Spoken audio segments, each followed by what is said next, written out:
Greetings from CEPHER Publishing Group, and welcome to another edition of CEPHER Moments, although this one might be called CEPHER Moment.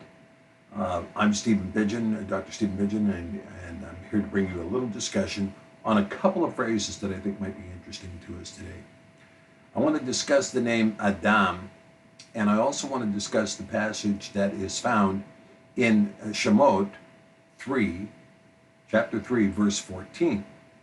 And quite often we have a discussion about the sacred name and how you pronounce it and what's involved in the sacred name. And there are those who have taken the position that the true sacred name is set forth in Shemoth 3:14 when Moshe asks Elohim and he says, who shall I say sent me? And Elohim said unto El Moshe, Ahaya Asher Ahaya. And he said, thus shall you say unto the children of Yasharel, Ahaya has sent me unto you. Now, I want to talk about this for a little bit because it does go to the name Adam.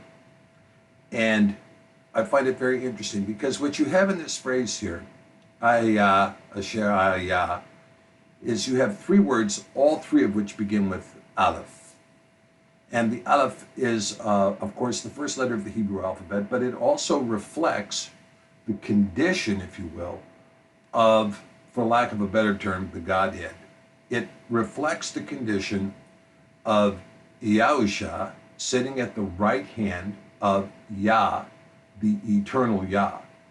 And this condition can be seen in the modern Aleph with the Yod, here the Yod, divided by the nail, with an inverted Yod this way, reflecting the Yod above.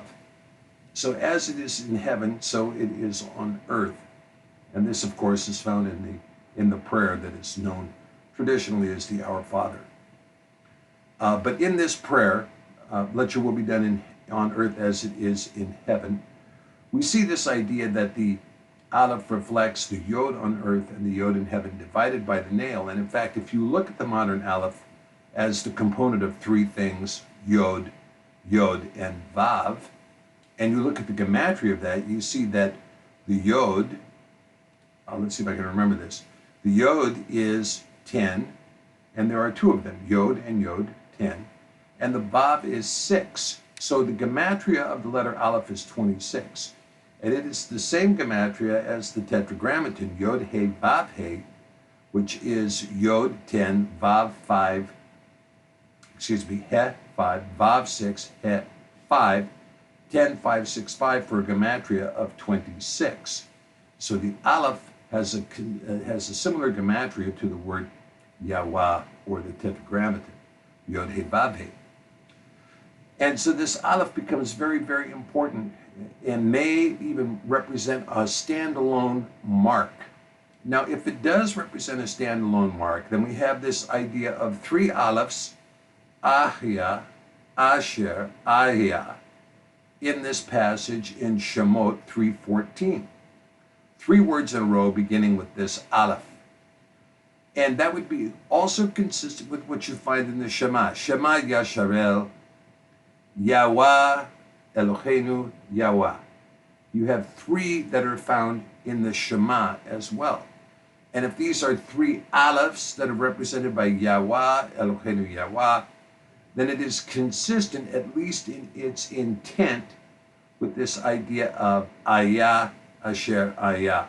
So let's take these three Alephs and let's just for a moment contemplate that the Aleph may be just a signifier or a marker that says divine. That is to say that the father-son relationship here is demonstrated in the Aleph, and then we have Hayah, Asher, Hayah.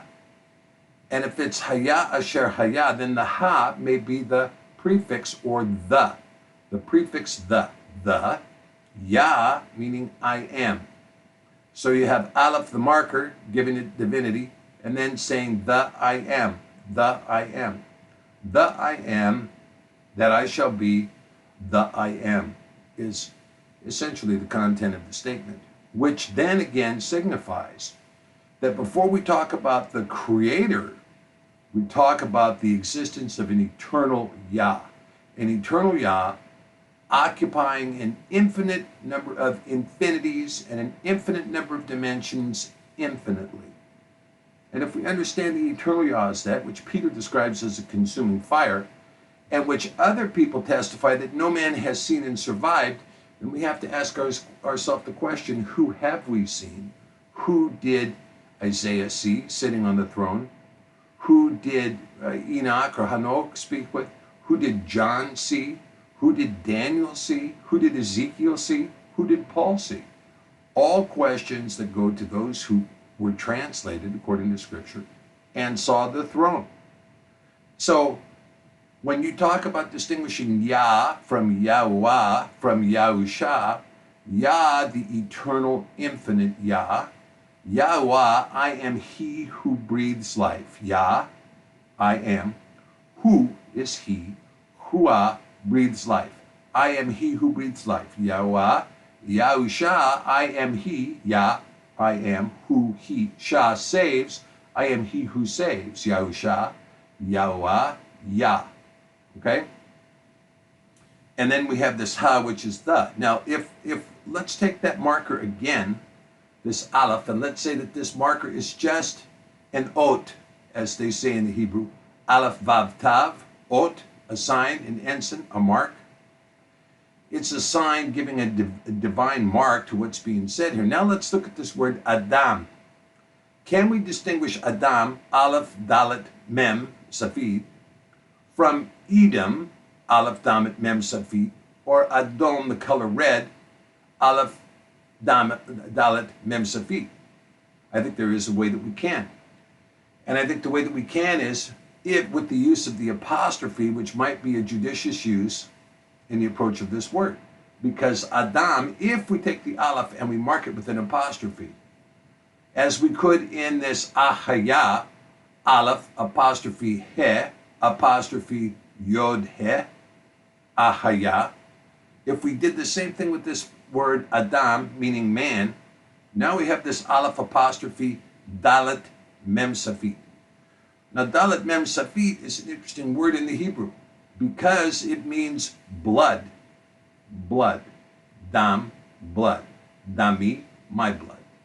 And so when Mashiach says, this is the blood, my blood of the covenant, Dami Habret Chadashah, you're talking about blood here, Dalet Mem Safid, Dam. So now we can see Aleph, the divine marker, apostrophe, blood. In other words, the name just does not mean Adam, but it means the divine blood. And so with that, that's going to conclude my remarks for not CEPHER Moments today, but CEPHER Moment. Thank you for joining me, and blessings to you.